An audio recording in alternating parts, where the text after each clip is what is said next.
Daydreamer anticipazioni del 16 luglio. Aileen, visto l'accordo con Jean, metterà piedi di nuovo nell'agenzia del padre di Jean e Mireille. La sua presenza non sarà ben accetta da Darren, che è certa che la donna abbia in mente un nuovo piano. La rivalità tra Darren e Aileen trasformerà l'ambiente in un clima teso e le continue liti tra le due donne manderanno in tilt anche JJ. Osman si dedicherà alla preparazione del catering vegano con l'aiuto di Nihat, che al momento si trova senza lavoro.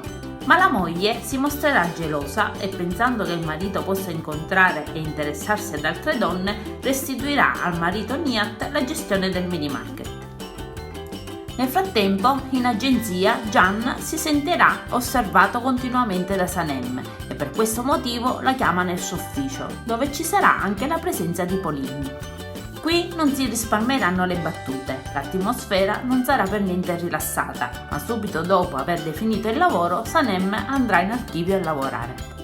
Jean la raggiunge subito dopo, portandole un computer tutto suo per poter svolgere il suo lavoro.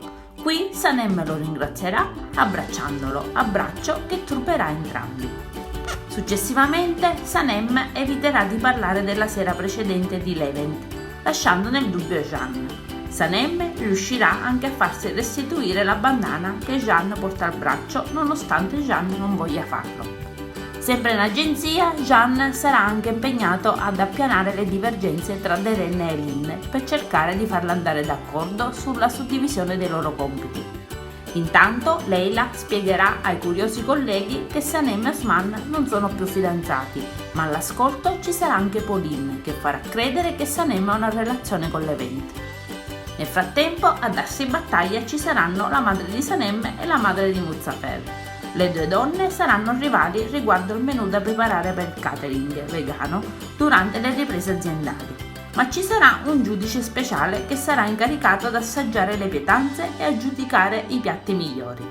Sarà proprio Jean che deciderà tra Mekibè e Aisun chi si aggiudicherà il catering. A questo punto Jean sarà bendato con la bandana di Sanem e assaggerà i vari piatti imboccati proprio dalla ragazza. Ad avere la meglio è Mekibè, la madre di Sanem, che si aggiudica l'incarico di preparare i piatti per il catering. Jean, prima di andare via, vuole che Sanem le regali la bandana e, nonostante la ragazza non è d'accordo, la darà a suo Jean come ricordo.